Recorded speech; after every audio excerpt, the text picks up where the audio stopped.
Today, I'll be reviewing a 2016 incident, a shooting from Peachtree, Georgia. Peachtree County, to be exact, with the Sheriff's Department. Hey folks, Eric Mulder here with Code Red Conversations. Thanks for joining me again today. The details were that Kelvin Ross and some friends were riding their dirt bikes and four-wheelers up and down the street when they came in contact with an armed Ralph Stanley Elrod Jr. Here's the video.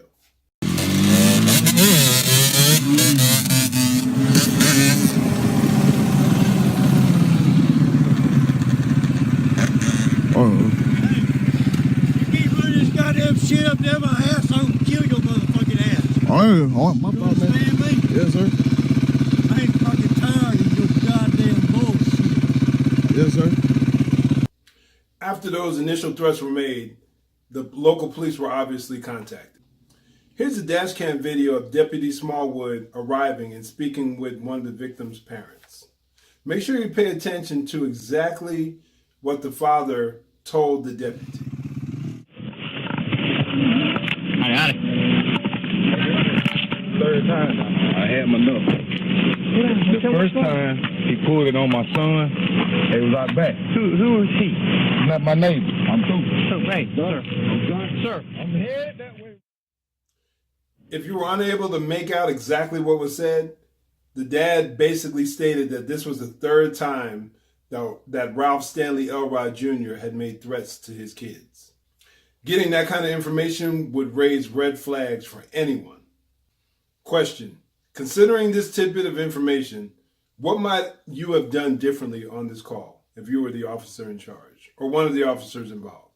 Comment down below. Here's the edited video of the incident. Then I'll be back with some points of concern.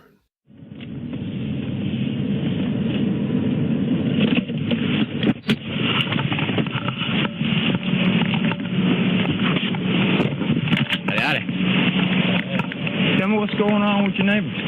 Man, I've had multiple complaints with these people over here, and I'm sure y'all had multiple. The first time, this is the first complaint I've heard about it. Okay, and the problem is that you took what you felt was your authority out in the road. No, and you told that man. You told that man that you're gonna kill him. No. Well, I'm just telling you, I can't.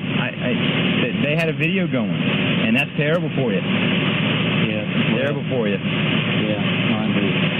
But y'all won't do anything. He's running a business over here. He's not paying taxes. Y'all won't do anything about it. I've already been to the marshal about it. Jimmy won't do anything about it. For the last 10, 11 months, man, it ain't been nothing but pure hell in this fucking neighborhood because of them. Where's your gun at? What difference does that make? No, you don't. Well, just so you know, you're under arrest. Okay? No, I'm not. Yes, you are.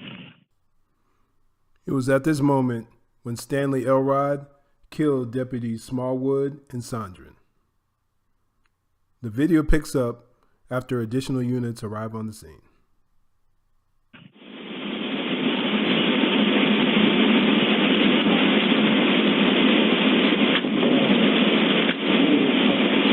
Oh, goddamn!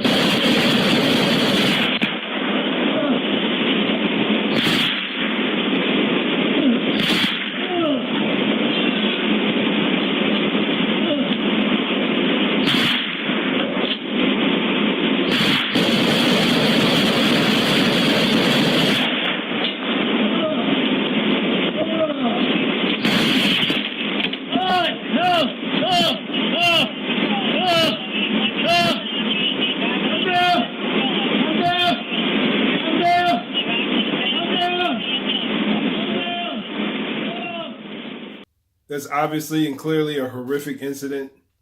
The news agency that initially obtained the dash cam video chose to edit out the exact moment in time where Peachtree County deputies Darryl Smallwood and Patrick Sondron were killed. Now, we never want to Monday morning quarterback, so to speak, a police-related incident.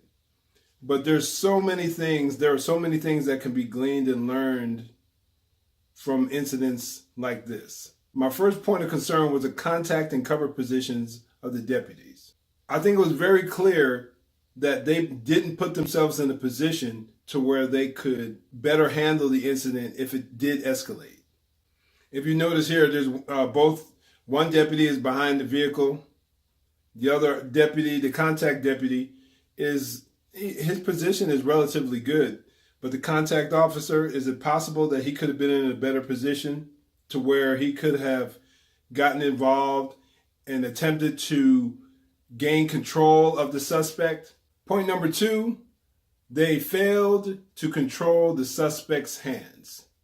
One of the things that you learn from basically day one in police training in the police academy is that the hands kill. If someone has their hands in their pockets and you haven't conducted a pat search, you have no idea what they have on them. And considering this was a firearms related call, placing that individual into some form of custody, or at the very least conducting a pat search, would have been a lawful and a very wise thing to do. The next point I'd like to make, also taking into consideration the very nature of the call, would it have been wise to bring some additional units other than just 2 officers? I believe so. And that might have been one of the initial things I would have done. Now, I don't know. We don't know what their situation is. We don't know if they have a manpower issue. Officers were involved in other situations. We don't know exactly what's going on. But considering the nature of the call, if there were officers involved or officers available, a wise thing to do would be to get some additional units, some additional backup, because situations like this can easily escalate out of control. The next point of concern is what I believe to be their failure to control the suspect. When you're called to a situation as the officer, you're the one who's in control. Clearly, whatever has taken place has spiraled out of control to where the average citizens involved can't take care of it anymore. So once you arrive on the call, you're in charge, period. End of discussion. Their failure to control his body, if you notice here in this video, I'm going to show some additional footage. He dictated where he stood and the way he stood. Notice how he positions his body away from the deputies where his firearm is so that they can't see it. That was a huge and critical error in judgment that the deputies made. The last point I'd like to make is the deputies' lack of physical fitness. I know it may be controversial for me to point that out, but if anyone's familiar with my channel, they know that this is something that I push regularly, consistently. When a citizen calls you as a police officer, as a law enforcement officer, or you're called to respond in the courts, in the jail, in the prison system, wherever it is you are assigned, your physical fitness should not be a hindrance to you doing your job. Now, there have been numerous studies done over the years that demonstrate how a lack of physical fitness can affect your reaction time. Now, we can't say with 100% clarity that if they were in better shape that they might have been able to stop the suspect, but why not put yourself in a position, in a situation to where you have every opportunity to come out victorious? As a matter of fact, I'll post some links below to some previous videos I made discussing physical fitness and why I believe it to be very important. And I'll also post a link to the studies that I found while I was doing my research. But to my officers, to the first responders, to any soldiers, to the citizen warriors out there who are listening to this, prepare your body physically. In physical preparation, in the gym, on the streets, wherever it is that you train, wherever it is that you work out, is not only good for your body, but it's good mentally, and it toughens you and prepares you for crazy situations just like this. Always remember that your mental and physical capabilities go hand in hand, and neither can afford to be neglected. But what do you guys think? If you disagree or if you agree, I'd love to hear your feedback. I'd love to hear your comments. So make sure you comment down below. In the meantime, stay safe, God bless, and make sure you join the conversation.